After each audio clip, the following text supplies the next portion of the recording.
Hey my families, welcome back to our channel. இன்றைக்கி நம்ம Moon and டஸ்ட்டில் episode 2 தான் பார்க்க போகிறோம். உன்னோட லாஸ்ட்டில் எது வரைக்கும் ஸ்டாப் ஆகிருந்துச்சுன்னா, இந்த டான் பையன் நம்ம பிரதரோட ஷாப்புக்கு வந்துட்டு நம்ம குய் எங்கே அப்படிங்கிற மாதிரி தேடி மிரட்டிகிட்டு இருந்தான். இதை பார்த்து நம்ம குய்க்கு பயங்கரமாக கோவம் வந்துட்டு அங்கே இருக்கிற ஒரு நைஃப் எடுத்து டானோட கழுத்தில் வச்சு ஒழுங்கு மரியாதையே இங்கேருந்து போயிரு, அப்படி இல்லைன்னா உன் கழுத்தில் கோடு போட்டுருவேன் அப்படிங்கிற மாதிரி மிரட்டிகிட்டு இருந்தேன். இதோட லாஸ்ட் பார்ட் வந்து முடிஞ்சிருந்துச்சு. இப்போ எபிசோடோட ஸ்டார்டிங்கில் நம்ம குய் வந்து மிரட்டிகிட்டு இருக்க டான் இருந்துட்டு, சரி ஓகே இப்போ போகிறேன், ஆனால் அடுத்த தடவை நான் கண்டிப்பாக வருவேன், அப்போ உன்னை சும்மா விட மாட்டேன் அப்படிங்கிற மாதிரி இந்த டான் பையன் நம்ம குய்யை மிரட்டிட்டு அவனும் அங்கேருந்து கிளம்பி போயிட்டுருக்கான். அவன் போனதுக்கப்புறம் நம்ம குய் இருந்துட்டு அவன் பிரதரை பார்த்து, பிரதர் நீ ஓகேவா, உனக்கு ரொம்ப வலிக்குதா, உனக்கு நல்லா இருக்குல்ல அப்படிங்கிற மாதிரி நம்ம குய் வந்து பிரதர் மேலே ரொம்பவே கேரிங்காக கேட்டுட்ருக்கான். பிரதரும் இருந்துட்டு ஓகே நான் நல்லா தான் இருக்கேன் அப்படிங்கிற மாதிரி சொல்லிட்டு அந்த டான் பையன் அங்கே கடைக்கு வந்து பிரச்சனை பண்ணலை, சில பொருளை போட்டு உடச்சிருப்பான், அந்த பொருள் எல்லாமே அங்கே உடஞ்சி போய் கிடக்கா.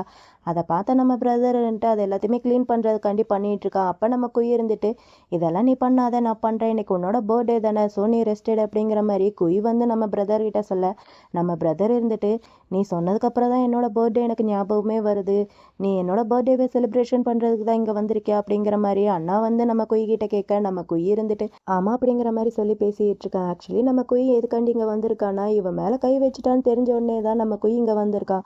நம்ம குய் வந்து படிச்சுட்டு இருக்கான் போல் வேற ஒரு ஊரில் தங்கி. இந்த மாதிரி விஷயம் தெரிஞ்ச உடனேவும் என்னோட லவர் மேலேயே கை வச்சுட்டேடா அப்படிங்கிற மாதிரி நம்ம குய்க்கு பயங்கரமாக கோவம் வந்துட்டு அன்னைக்கு நைட்டே அவனும் அவன் ஃப்ரெண்டும் இங்கே வந்திருக்காங்க. அப்படி வந்ததுக்கப்புறம் தான் நம்ம ஃபர்ஸ்ட் எபிசோடில் பார்த்தோம் இல்லையா, அந்த டான் வீடை கொளுத்துனது, அது எல்லாமே குய் வந்து அவனோட பிரதர்காண்டி தான் பண்ணியிருக்கான்.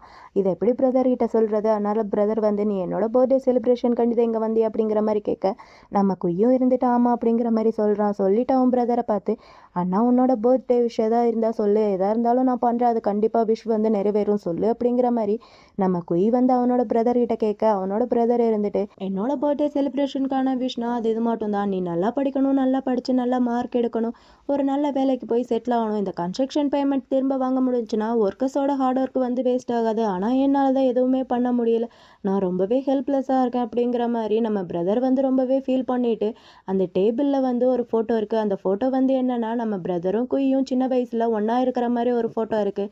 அந்த ஃபோட்டோவை பார்த்துட்டு நம்ம பிரதர் வந்து ரொம்பவே ஃபீல் பண்ணிகிட்டு இருக்கான். நம்ம குய் இருந்துட்டு பிரதரை பார்த்து, பிரதர் அந்த டான் கூட சண்டை போடணுன்னா அது வயலன்ஸால் மட்டும்தான் முடியும், ஆனால் நீ ரொம்பவே நல்ல பையன், உன்னால் அந்த மாதிரி ஒரு விஷயத்தெல்லாம் பண்ணவே முடியாது அப்படிங்கிற மாதிரி நம்ம குய் வந்து பிரதர்கிட்ட சொல்ல, அதுக்கு பிரதர் இருந்துட்டு பரவாயில்ல இதை நானே பார்த்துக்கிறேன் அப்படிங்கிற மாதிரி சொல்லிட்டு அந்த ஃபோட்டோவே பார்த்துட்டு இருக்கான். அந்த ஃபோட்டோவே பார்த்துட்டு நம்ம குய்யை பார்த்து, குய் ஆனால் எனக்கு ஒன்று நினச்சாதான் ரொம்ப கவலையாக இருக்குது, இது எல்லாமே நேற்று நடந்த மாதிரி ஒரு ஃபீலாக இருக்குது, ஆனால் நீ இப்போ சின்ன பையன் கிடையாது, ரொம்பவே வளர்ந்துட்ட, அப்படி இருந்தும் நீ என்னை பாதுகாக்க தான் ட்ரை பண்ணிகிட்ருக்க அப்படிங்கிற மாதிரி நம்ம பிரதர் வந்து ரொம்பவே ஃபீல் பண்ணி நம்ம குய்கிட்ட பேசிக்கிட்டு இருக்கான். அப்படி பேசிக்கிட்டேவும் சின்னதாக ஒரு ஃப்ளாஷ்பேக் ஒன்று நினச்சி பார்க்குறான். அந்த ஃப்ளாஷ்பேக் என்னன்னா, இது வந்து குய்யோட அப்பாவா இல்லை பிரதரோட அப்பாவான்னு தெரியல, அவர் வந்து நம்ம பிரதரை போட்டு நல்லா பெல்ட்டால் குடிச்சிட்டு வந்து நல்லா அடி அடின்ட்டு அடிச்சிட்டு இருக்க, அந்த வயசுலேயேவும் நம்ம குய்யால் அதை பார்க்க முடியாமல் அண்ணனை அடிக்காதீங்க, விடுங்க விடுங்க அப்படிங்கிற மாதிரி நம்ம குய் வந்து அவரை போட்டு பயங்கரமாக அடிக்க, அவர் நீ போடா அப்படிங்கிற மாதிரி நம்ம குய்யை தள்ளி விட்டுறாரு. என்னதான் இவங்க ரெண்டு பேரும் ஸ்டெப் பிரதர்ஸாக இருந்தாலும் அந்த சின்ன வயசுலேயே ரெண்டு பேருமே ரொம்ப க்ளோஸாக தான் இருக்கிறாங்க. அப்பாவுக்கு வந்து பயங்கரமாக கோவம் வருது, அந்த கோவத்தில் எங்கே போயிட்டாவ அப்படிங்கிற மாதிரி சொல்லி குடிச்சிட்டு வந்து நம்ம பிரதரை போட்டு பயங்கரமாக அடிச்சிட்டு இருக்க, பிரதர் அழுவான்ட்டு பார்த்தா பிரதர் அழுகாமல் நம்ம குய் வந்து பிரதரை ஹேக் பண்ணிட்டு, என் பிரதரை அடிக்காதீங்க, அவன் பாவம், அவனுக்கு வலிக்கும், அடிக்காதீங்க அடிக்காதீங்க அப்படிங்கிற மாதிரி நம்ம குய் வந்து பிரதரை ஹேக் பண்ணி ரொம்பவே பாவமாக அழுதுட்டு இருக்கான் நம்ம குய். இதே மாதிரி நம்ம தமிழ் மூவிலையும் ஒரு சீன் வரும், அது எந்த மூவின்னு தெரிஞ்சால் கீழே வந்து மறக்காமல் கமெண்ட் பண்ணுங்கள். இது எல்லாத்தையுமே நம்ம பிரதர் வந்து நினச்சி பார்த்துக்கிட்டேவும் நம்ம குய்கிட்ட, உனக்கு இது எல்லாமே ஞாபகம் இருக்கா, நம்ம சின்ன வயசாக இருக்கும்போது ஒரு தாட்டி நம்மளை அடித்தார், அப்போ நான் தான் உன்னை ப்ரொடெக்ட் பண்ணேன் அப்படிங்கிற மாதிரி நம்ம பிரதர் வந்து குய்கிட்ட சொல்லி பேசிகிட்டு இருக்க, நம்ம குய் வந்து பிரதர் பக்கத்தில் வந்து பிரதரை ஹேக் பண்ணிவிட்டு, பிரதர் நீ அதை நினச்சி ஒன்றும் வரி பண்ணிக்காத, அதெல்லாம் நடந்து ரொம்ப வருஷம் ஆயிடுச்சு, அண்ட் நானும் இன்னும் சின்ன பையன் கிடையாது, நானும் நல்லாவே வளர்ந்துட்டேன், உன்னை ப்ரொடெக்ட் பண்ணுறதுக்காண்டி என்னால் எவ்வளோ பண்ண முடியுமோ அது எல்லாத்தையுமே நான் வந்து பெஸ்ட்டாக ட்ரை பண்ணுவேன், இதுக்கப்புறம் யாரும் உன்னை ஹர்ட் பண்ண மாட்டாங்க, அப்படி யாராவது ஒன்று ஹர்ட் பண்ணாங்கன்னா அவங்களுக்கான நான் லெசனை கண்டிப்பாக எடுப்பேன் அப்படிங்கிற மாதிரி நம்ம குய் வந்து பிரதர்கிட்ட சொல்ல, நம்ம பிரதர் இருந்துட்டு அவனோட கண்ணத்தை கையை வச்சு லைட்டாக தடவி கொடுத்துட்டேவும் ஓகே பார்க்கலாம் அப்படிங்கிற மாதிரி சொல்லி அவனும் ஹாப்பியாக இருக்கான். ரெண்டு பேருமே அப்படியே ஹக் பண்ணிக்கிறாங்க. மறுபடியும் இந்த மூமெண்ட் அப்படியே கொஞ்சம் நேரம் போயிட்டே இருக்குது, பார்க்குறதுக்கு அழகாக இருக்குது ரொம்பவேவும். நம்ம குய் அவனோட பிரதர்கிட்டலாம் பேசி முடிச்சுட்டு நம்ம டானை மீட் பண்ணுறதுக்காண்டி தான் வந்திருக்கான். டான் வரானா அப்படிங்கிற மாதிரி எட்டி எட்டி வேற பார்த்துட்டு இருக்க, டான் பையனும் அப்போ தான் கரெக்டாக அவனோட வீட்டுக்கு வரான். வீட்டுக்கு அப்படியே நடந்து வந்துட்டு இருக்க நம்ம குய் அவன் முன்னாடி போய் நின்று அவனோட முகரக்கட்டையிலேயே நல்லா ஓங்கி ஒரு குத்து குத்த டான் பையன் சுருண்டு கீழே விழுந்துட்டான். டான் பையன் திட்டுட்ட யாரா நீ அப்படிங்கிற மாதிரி நிமிந்து பார்த்தா வந்து நிற்கிறது குய் தான். நான் அப்போவே நினச்சி என்னடா நம்ம குய் அவ்வளோ ஈஸியாக அவனை போக விட்டுட்டானே அப்படிங்கிற மாதிரி நினச்சி அவன் பிரதர் மேலே கை வச்சதுக்கு. ஆனால் பரவாயில்ல, பையன் அப்போ விட்டு இப்போ பதிலடி நல்லாவே கொடுத்துட்ருக்கா. அவன் முகரையிலேயே ஓங்கி ஒரு குத்து குத்திட்டு அவன் பக்கத்துலேயும் ஒரு பாட்டிலும் கிடக்கு. அந்த பாட்டிலையும் எடுத்து உடச்சி அவன் கழுத்தில் அப்படியே வச்சு நம்ம குய் வந்து மிரட்ட ஆரம்பிக்கிறான்.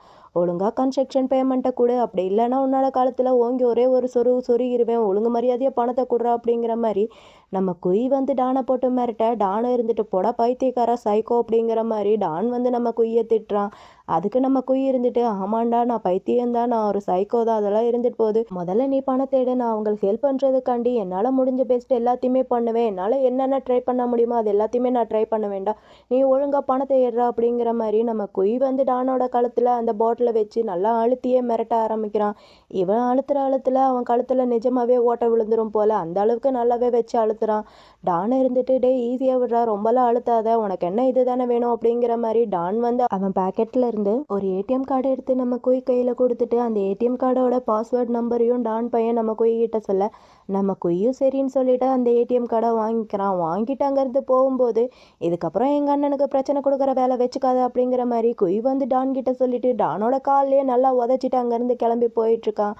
டானுக்கு பயங்கரம் கோவம் வருது, உன்னை வச்சுக்கிறேன்டா அப்படிங்கிற மாதிரி பயங்கர கடுப்பில் நம்ம குய் போகிறதையே பார்த்துட்டு இருக்கான். இந்த பக்கம் நம்ம பிரதரை காமிச்சா நம்ம பிரதர் வந்து கஃபேல என்னமோ ஒர்க் வந்து பண்ணிட்டு இருக்கான். இவன் இப்படி பண்ணிட்டு இருக்க பின்னாடி இருந்து நம்ம குய் வந்து அவனோட பிரதரை ஹேக் பண்ணிட்டு உன்னோட பர்த்டேக்கான விஷ் வந்து நிறைவேறிடுச்சு பாத்தியா, இதோ கன்ஸ்ட்ரக்ஷன் பேமெண்ட் அப்படிங்கிற மாதிரி நம்ம குய் வந்து அந்த கார்டை எடுத்து நம்மளோட பிரதர் கிட்ட காமிக்க பிரதருக்கு அதை பார்த்து கொஞ்சம் ஹாப்பியாக இருக்குது, இருந்தாலும் ஷாக்கிங்காக இருக்குது, இதை எப்படி இவங்கிட்ட கிடச்சிச்சு அப்படிங்கிற மாதிரி பயங்கர ஷாக்கிங்காக அந்த காடையை பார்த்துட்டு நம்ம குய் பக்கம் திரும்பி குய்யை பார்த்து இது எப்படி உனக்கு கிடச்சிச்சு, நீ அந்த டானை போய் மீட் பண்ணி அவங்ககிட்ட எப்படா நீ பேச போன அப்படிங்கிற மாதிரி பயங்கர கோவமாக நம்ம பிரதர் வந்து குய்யை பிடிச்சி திட்டிகிட்டேவும் அவனோட கை கால்ன்ட்டு எல்லாத்தையுமே செக் பண்ணி பார்த்துட்டு இருக்கான். இவனுக்கு ஏதாவது அடிபட்டிருக்கா அப்படிங்கிற மாதிரி செக் பண்ணி பார்த்துட்டு இருக்க நம்ம குய்யோட கையில் வந்து இவன் ஓங்கி குத்துனான் இல்லையா அந்த டானை, அப்படி குத்தும் போது இவனோட கையிலேருந்து ரத்தம் வந்துருச்சு போல.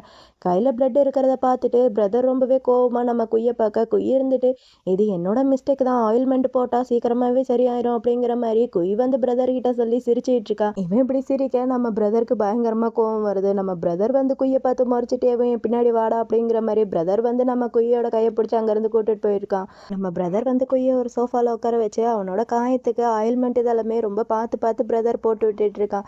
இவன் இப்படி போட்டு விட்டுட்டு இருக்க நம்ம குய் வந்து வச்ச கண்ணு வாங்காம அவனையே தான் பார்த்துட்டு இருக்கான். அவனையே பார்த்து உன்னோட ஃபிங்கர் வந்து ரொம்பவே அழகாக பியூட்டிஃபுல்லாக இருக்குது அப்படிங்கிற மாதிரி நம்ம குய் வந்து அவனோட அண்ணா கிட்ட சொல்ல அண்ணா அவனை பார்த்து மறைச்சிக்கிட்டேவும் டேய் இந்த மாதிரி லூசுத்தனமாக பேசுகிறத இதோட ஸ்டாப் பண்ணு, இதுக்கப்புறம் ஃப்யூச்சரில் இந்த மாதிரி டேஞ்சரான வேலை எல்லாம் என்றைக்குமே பண்ணுறதை வச்சுக்காத ஓகேவா, என்னோட ப்ராப்ளத்தை என்னாலேயே சால்வ் பண்ண முடியும்டா, நீ ஒன்று இதெல்லாம் நினச்சி வரி பண்ணிக்காத, எருமக்கடை வயசாகுது, உன்னை ஒழுங்காக பார்த்துக்க கூட உனக்கு தெரியவே இல்லை அப்படிங்கிற மாதிரி நம்மளோட பிரதர் வந்து குய்கிட்ட பேசிக்கிட்டேவும் அவனோட காயத்துக்கு எல்லாமே அப்படியே ஆயில்மெண்ட் போட்டு விட்டுட்டே இருக்கான். இவன் இப்படி ஆயில்மெண்ட் போட்டுக்கிட்டேவும் நம்ம குய்யை பிடிச்சி பயங்கரமாக திட்டிகிட்டு இருக்கான். எருமக்கடா வயசாகுது, உன்னை ஒழுங்காக பார்த்துக்க தெரியல, இங்கே பாரு எப்படி காயம் ஆயிடுச்சு அப்படிங்கிற மாதிரி திட்டிகிட்டே இருக்கான் நம்ம பிரதர்.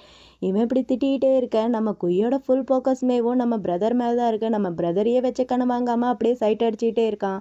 நம்ம பிரதர் இருந்துட்டு என்னடா நான் பேசுகிறது ஏதாவது உன் காதில் விழுகுதா விழுகலையா அப்படிங்கிற மாதிரி நம்ம பிரதர் வந்து குய்கிட்ட கேட்க நம்ம குய்க்கு அப்போ தான் கான்ஷியஸே வருது.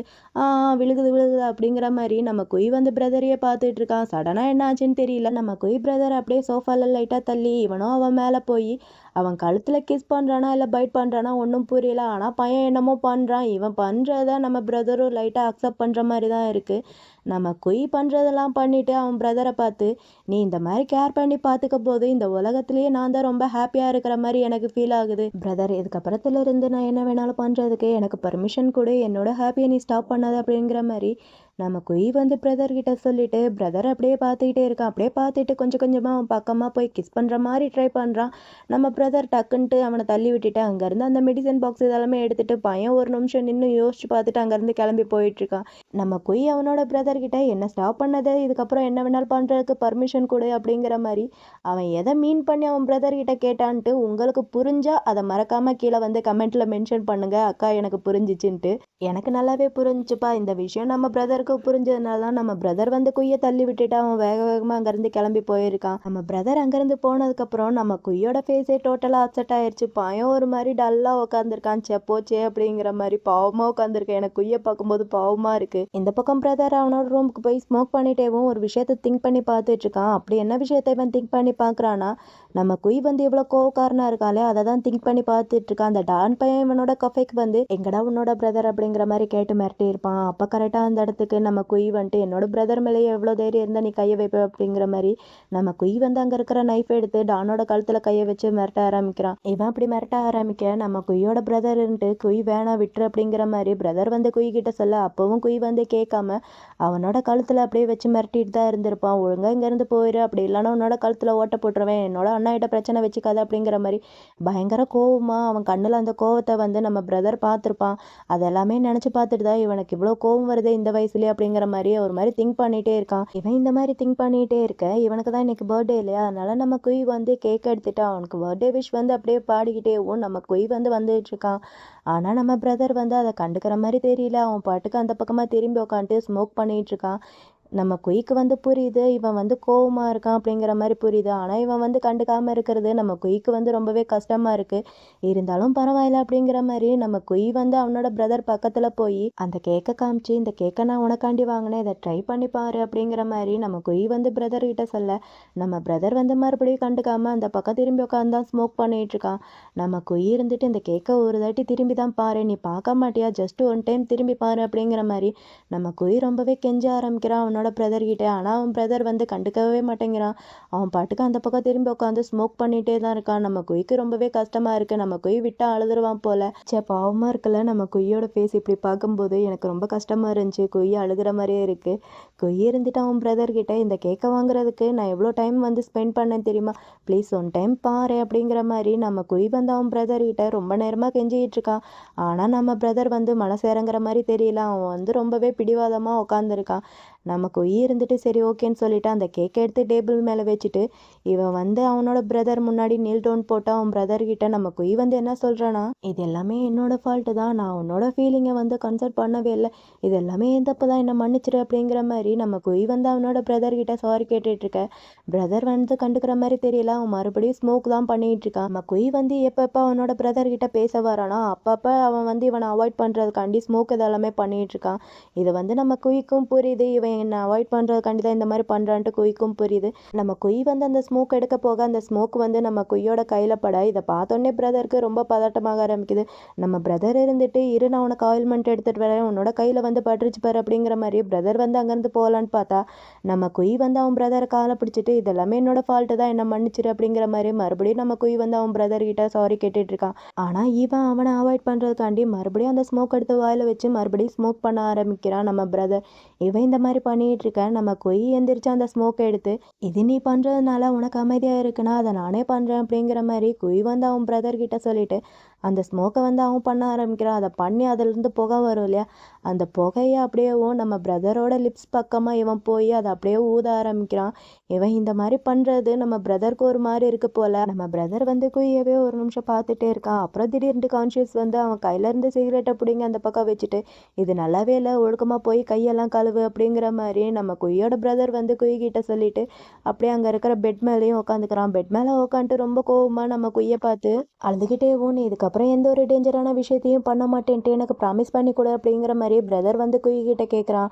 அதுக்கு நம்ம குய்யோ இருந்துட்டு ஓகே பண்ணுறேன் அப்படிங்கிற மாதிரி தலையாட்ட நம்ம பிரதர் இருந்துட்டு குய்யோட கன்னத்தை பிடிச்சி நான் உன்னை அடாப்ட் தான் பண்ணி வளர்த்தேன், ஆனால் நான் உன்னை உண்மையாகவே என்னோட ரியல் பிரதராக தான் நினைக்கிறேன், உனக்கு மட்டும் ஏதாவது ஆச்சுன்னா என்னால் எப்படி தனியாக வாழ முடியும், நீ இந்த மாதிரிலாம் பண்ணாத, என்னோட விஷயத்தில் நீ தலையிடாத, என்னோட விஷயத்தை என்னையே பார்த்துக்க முடியும், நீ இந்த மாதிரி இதிலெல்லாம் இன்வால்வ் ஆகாத, உனக்கு ஏதாவது ஆயிரும் அப்படிங்கிற மாதிரி பிரதர் வந்து நம்ம குய்கிட்ட சொல்லி ரொம்பவே ஃபீல் பண்ணி அழுதுகிட்டு இருக்கா. நீ நல்லா பெரியவனாக வளர்ந்ததுக்கப்புறம் ஒரு நல்ல மனுஷனாக இருக்கணும்ன்ட்டு நான் ஆசைப்பட்றேன், உனக்கு புரியுதா என்ன அப்படிங்கிற மாதிரி நம்ம பிரதர் வந்து அழுதுகிட்டேவும் நம்ம குய்கிட்ட சொல்ல நம்ம குய்க்கும் அழுக வருது. நம்ம குய்யும் இருந்துட்டு எனக்கு புரியுது, நீங்கள் சொல்கிறது எல்லாமே புரியுது, இது எல்லாமே என்னோட ஃபால்ட்டு தான், நான் உங்களுக்கு ப்ராமிஸ் பண்ணி கொடுக்குறேன் அப்படிங்கிற மாதிரி குய் வந்து அவன் பிரதருக்கு ப்ராமிஸ் பண்ணி கொடுக்குறான். இதுக்கப்புறத்துலேருந்து நீங்கள் என்ன சொல்கிறீங்களோ அதுபடி தான் நான் கேட்டு ஒபீடியண்ட்டாக இருப்பேன் அப்படிங்கிற மாதிரி குய் வந்து அவன் பிரதருக்கு ப்ராமிஸ் பண்ணி கொடுக்குறான். ப்ராமிஸ் ப்ராமிஸ் பண்ணி கொடுத்துட்டு அவன் பிரதர் வந்து ரொம்பவே அழுதுட்டு இருக்கானா, அதனால அவன் கண்ணுல இருந்து கண்ணீரா வழிஞ்சிட்டு இருக்க. நம்ம குய் வந்து அது எல்லாத்தையுமே தொடச்சி விட்டுட்டு 2 பேருமே ஒரு மாதிரி ஹக் பண்ணி ஃபீல் பண்ணி அழுதுட்டு இருக்காங்க. இந்த சீன் உண்மையிலேயே பார்க்கறதுக்கு ரியலிஸ்டிக்காக இருந்துச்சு, ரொம்பவே அழகாகவும் இருந்துச்சு. இப்படி ஒரு வழியாக 2 பேரும் அழுதெல்லாம் முடிச்சுட்டு நம்ம பிரதர் இருந்துட்டு குய்கிட்ட, நீ இதுக்கப்புறம் எந்த ஒரு டேஞ்சரான விஷயத்தையும் பண்ண மாட்டல அப்படிங்கிற மாதிரி நம்ம பிரதர் வந்து குய்கிட்ட கேட்க, குய்யோ இருந்துட்டு ஓகே நான் பண்ண மாட்டேன் அப்படிங்கிற மாதிரி சொல்ல 2 பேருமே கொஞ்சம் ஹாப்பியாக இருது. நம்ம குய் இருந்துட்டு சரி ஓகே இப்போ நம்ம கேக் சாப்பிட்லாமா அப்படிங்கிற மாதிரி சொல்ல, பிரதரும் இருந்துட்டு ஓகே அப்படிங்கிற மாதிரி சொல்கிறான். நம்ம குய் இருந்துட்டு சரின்னு சொல்லிட்டு அந்த கேக்கை எடுத்துகிட்டு வந்து அவனோட பிரதர் முன்னாடி போய் நின்று, இப்போ உன்னோட விஷ் வந்து சொல்லு, பர்த்டே விஷஸ் எல்லாமே நிறைவேறும் சொல்லு அப்படிங்கிற மாதிரி குய் வந்து அவன் பிரதர்கிட்ட சொல்ல, அவனோட பிரதருக்கு ரொம்பவே ஹாப்பியாக இருக்குது. அவனோட பிரதரோட விஷ் எல்லாமே என்னன்னா, குய் வந்து எப்போவுமே சேஃப் அண்ட் ஹெல்த்தி அண்ட் ஹாப்பியாக இருக்கணும் அப்படிங்கிற மாதிரி தான் நம்ம பிரதர் வந்து விஷ் பண்ணுறான். இவன் இந்த மாதிரி விஷ் பண்ணுறது எல்லாமேவும் நம்ம குய்க்கு ரொம்பவே பிடிச்சிருக்கு. நம்ம குய் வந்து அவன் பிரதரை பார்த்து சிரிச்சிட்டு அந்த கேக்கோட க்ரீமை எடுத்து அவன் பிரதரோட மூக்கு மேலே தடவி விளையாண்டுட்டு இருக்கான். இப்படி இங்கே இவங்களோட மூமெண்ட் வந்து ஹாப்பி மூமெண்ட்டாக போயிட்டுருக்கு. எப்படி எப்படியோ ஆரம்பித்து எப்படி எப்படியோ முடிக்கிற மாதிரி ஒரு மாதிரி சேடாக போச்சு, அப்புறம் ஒரு மாதிரி ஹாப்பியாக வந்துருச்சு. இந்த சீனை இங்கேயே கட் பண்ணால் நெக்ஸ்ட்டு நம்ம பசங்களை தான் காமிக்கிறாங்க. நம்ம பசங்க ஒரு வழியாக கேக் சாப்பிட்டு கேக்கெல்லாம் பூசி விளையாண்டெல்லாம் முடிச்சுட்டாங்க போல். விளையாண்டு முடிச்சு நம்ம பிரதர் ஒரு பக்கம் குளிச்சு முடிச்சுட்டு உட்காந்து படிச்சுட்டு இருக்கா, என்னமோ படிக்கிறான். அப்போ தான் கரெக்டாக நம்ம குய் பையனும் குளிச்சு முடிச்சுட்டு வரான். வந்து பார்த்தா பிரதர் என்னமோ பண்ணிட்டு இருக்கான்னு அதை பார்த்து நம்ம குய் இருந்துட்டு, பிரதர் என்ன படிக்கிற எதுக்கு அப்படிங்கிற மாதிரி கேட்க, நம்ம பிரதர்ன்ட்டு ஆமாம் நான் படிக்கிறேன், இது ஆல்ரெடி நான் உன் கூடயே பண்ணணும்னு நினச்சேன், சரி ஓகே இப்போ ரொம்பவே டைம் ஆயிடுச்சு நீ போய் உன்னோட ரூமில் தூங்கு அப்படிங்கிற மாதிரி நம்ம பிரதர் வந்து குய் அவனோட ரூமுக்கு தள்ளி விட்டுட்டு இருக்கான். தள்ளி விட்டுட்டு சரின்ட்டு இவன் திரும்பி ஒரு ஸ்டெப்பு தான் எடுத்து வச்சிருப்பான். நம்ம குய் போகிற மாதிரி போயிட்டு டக்குன்ட்டு ஓடி வந்து பின்னாடி இருந்து அவன் பிரதரை ஹேக் பண்ணிவிட்டு, நான் என்னோட ரூம்க்குலாம் போக மாட்டேன், நான் அவன் கூட தான் உன்னோட ரூமில் தான் தூங்குவேன் அப்படிங்கிற மாதிரி நம்ம குய் வந்து அவன் பிரதர் கிட்ட சொல்ல, அவன் பிரதர் இருந்துட்டு, இங்கே பாரு தம்பி உன்னை பார்த்தா வளர்ந்த பையன் மாதிரி தெரியலையே, இவ்வளோ பெரிய பையன் ஆகிட்ட இன்னும் உன் பிரதர் கூட தூங்கணும்னு சொல்கிற, உனக்கு அசிங்கமா இல்லையாடா அப்படிங்கிற மாதிரி நம்ம பிரதர் வந்து குய் கிட்ட கேட்க, அதுக்கு நம்ம குய் இருந்துட்டு, ஆமாம் என்னோட ஹார்ட் வந்து எஸ் சொல்லுது, நான் என்ன பண்ணுறது, சின்ன வயசுலேருந்து நான் உன் கூட தானே படுத்துட்ருக்கேன், நீ தானே என்ன ஒவ்வொரு நாள் ராத்திரியும் ஹக் பண்ணி தூங்கிட்டு இருப்ப, அதே மாதிரி என்னோட லைஃப் ஃபுல்லாக உன் கூட தான் தூங்கணுன்ட்டு நான் ஆசைப்பட்றேன் அப்படிங்கிற மாதிரி குய் வந்து அவன் பிரதர்கிட்ட சொல்லிட்டு அவன் பிரதரை அப்படியே காட்டில் தள்ளி விடுறான். தள்ளி விட்டுட்டு இவனும் அவன் மேலே போய் படுத்துக்கிறான். இதுக்கப்புறம் என்ன ஆச்சுன்னு காமிக்கல. அப்புறம் நம்ம 2 பசங்களையும் தான் காமிக்கிறாங்க. நம்ம 2 பசங்களும் சூப்பராக ஹக் பண்ணி அங்கே தூங்கிட்டு இருக்காங்க. சாரி ஒருத்தர் தான் தூங்கிட்டு இருக்காரு. நம்ம குய் வந்து இன்னும் தூங்கவே இல்லை. நம்ம குய் வந்து இன்னும் முழிச்சிட்டு தான் இருக்கான். குயிக்கு நம்ம பிரதர் இந்த மாதிரி அவன் பக்கத்தில் இருக்கிறது ரொம்பவே பிடிச்சிருக்கு போல. பையன் அவ்வளோ ஒரு ஹாப்பியான ஒரு மூமெண்ட்டில் இருக்கான். நம்ம குய் பையன் அவன் பிரதர் தூங்குற அழகை பார்த்து ரசிச்சுட்டு நம்ம பிரதரோட ஷோல்டரில் ஒரு பைட் பண்ணுறான். இவன் பைட் பண்ணுறது நம்ம பிரதருக்கு லைட்டாக கொசு கடிக்கிற மாதிரி இருக்கும் போல். லைட்டாக சினுங்கிறான் நம்ம பிரதர். இவன் இந்த மாதிரி சினுங்க நம்ம குய் வந்து அவனோட ஷோல்டரில் லைட்டாக ஒரு கிஸ் பண்ணிவிட்டு மறுபடியும் அவனை டைட்டாக ஹக் பண்ணி தூங்க ஆரம்பிக்கிறான். இப்படி இவன் தூங்கின கொஞ்ச நேரத்துலேயும் நம்ம பிரதரும் கண் முழிக்கிறான். கண் முழிச்சு பார்த்தா இவன் ரொம்ப டைட்டாக அவனை ஹக் பண்ணி தூங்கியிருக்கானா. அவன் அதை பெருசாலாம் கண்டுக்கலாம். அவன் பாட்டுக்கு லைட்டாக ஆஃப் பண்ணிவிட்டு மறுபடியும் ஹக் பண்ணி தூங்க ஆரம்பிக்கிறான். இப்படி இவங்க 2 பேரும் ஹக் பண்ணி தூங்குறதோட மூன் அண்ட் டஸ்டில் எபிசோட் 2 வந்து இங்கே கம்ப்ளீட்டாக முடியுது. இந்த வீடியோ உங்களுக்கு பிடிச்சிருக்கும்னு நினைக்கிறேன். அப்படி பிடிச்சிருந்தா மறக்காமல் இந்த வீடியோக்கு ஒரு லைக் பண்ணி உங்களோட சப்போர்ட்டையும் கொடுங்க. சரி ஓகே, உங்கள் எல்லாரையுமே நான் நெக்ஸ்ட் ஒரு வீடியோவில் பார்க்குறேன். Bye my families, bye.